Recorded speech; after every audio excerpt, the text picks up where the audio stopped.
Hello, my name is Dr. David A. Bray. I am a Eisenhower Fellow, a Harvard Executive in Residence, as well as a Marshall Memorial Fellow for 2018. I want to thank you for the opportunity to address you today, and I apologize I can't be there in person. I'd love to be there and enjoying the discussions and sharing in how we can address research and development as well as national security. That said, the good news is I'm now the proud dad of a newborn baby boy, and that's where I am right now, so I appreciate the opportunity to address you virtually. Now, the topic of our rapidly changing world, I want to share you three different lenses from these three different roles that I mentioned.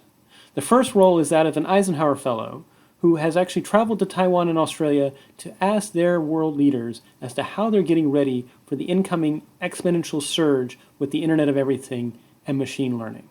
Now, to give you a sense of what I mean, the Internet of Everything is the idea of what happens when more and more devices, not just your car or your phone or your home computer, are connected to the Internet, but literally everything, including your house, possibly your street, possibly where you are at work, and also possibly parts of yourselves. As they become online, that's going to create fundamental changes in how we live and interact as people and as societies.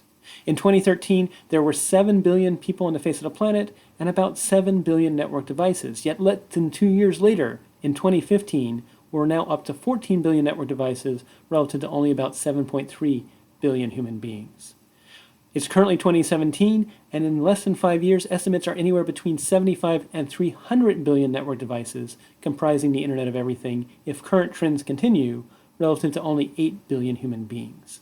That's not linear change, that's exponential change, and so we need to think about how we provide stability, how we provide security in a world in which more and more things are connected online, and effects online can have impacts in the real world, impacting people's health, such as ransomware on medical systems, or have effects in terms of the power grid, and similarly, things in the real world can have effects on the internet, in terms of maybe cutting cables or cutting the ability to actually deliver information to other parts of the world. That is an interesting R&D effort we have to take a look at.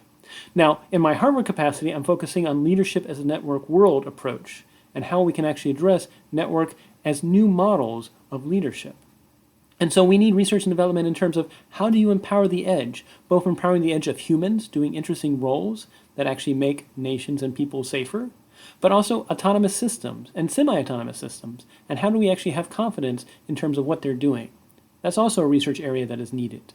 And then finally, in my Marshall Memorial Fellow capacity, in 2018, I'll be going to talk about transatlantic issues of shared concern. And some of those address the rapidly increasing amounts of data on our face of our planet. I already mentioned network devices, but estimates are in less than 5 years, by 2022, there'll be 96 billion terabytes of data on the planet. To give you a sense of that scale, the Library of Congress digital text holdings are about, approximated according to some, at about 10 terabytes. So when you put that in perspective, 96 billion terabytes, we're talking about 9.6 billion versions of the text holdings of the Library of Congress. Another way of putting it, some say that's twice all the conversations we've ever had as a species. At that point in time, searching for information by keywords and indexes may not continue to scale. We need to have technologies and R&D that are context aware of what we're doing, that make recommendations and say, I see you're working on this. Would this be useful?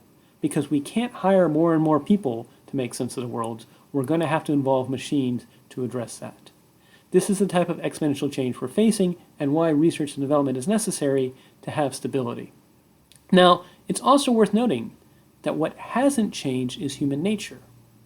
For most of our life as a species, your ancestors, most of my ancestors, spent their entire lifespan running into about 80 people in the entire life that they had.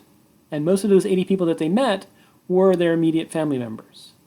No longer is that the case now that we live in towns and cities and modern societies.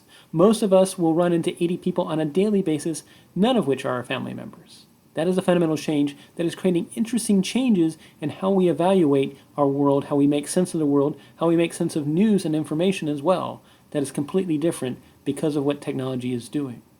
At the same time, it's also worth remembering that for most of our time as a species, in agricultural societies, you could go to your elders, and your elders would be able to tell you everything you needed to know about when to plant crops, how to defend against predators, how to build a hut or some habitat to live in, and they had all the answers you needed to survive. Now, however, because of the rapid changes in our world, your ancestors are not able to necessarily give you all the answers needed to address, let alone the decade ahead, the year ahead, and what we're facing in terms of the world that is changing. And so this is exponential change that I like to call cyber terra incognita, unknown lands that are going to require us to rethink how we involve both technology and humans, recognizing that humans do sometimes great things. We also do mediocre things, like cat videos and things like that. I mean, that's part of humans and it's part of the fun. But we also unfortunately do not so great things. It's worth noting that when the Mumbai terrorist attacks happened, apparently they also used web searches, GPS, social media, things that you and I use on a daily basis for good. Unfortunately, they used those same technologies to plan and ultimately figure out who they were going to execute. I raise that because technology is amoral. It's how we humans choose how to use it that decides whether it's good or bad. So as we address this evolving space, we also need to recognize that we can't continue to do things in a linear fashion. We've got to think exponentially, we've got to think transformationally, and that includes our human processes, how we work together, how organizations empower the edge, how we do acquisition. All these things feed into R&D, research and development, to address stability for our world, security for the world. So I'd like to thank you again for the opportunity to address you. I apologize I couldn't be there in person, but with a newborn baby boy, I've got my hands full, and I hope you have a great discussion here today at the event. Thanks very much.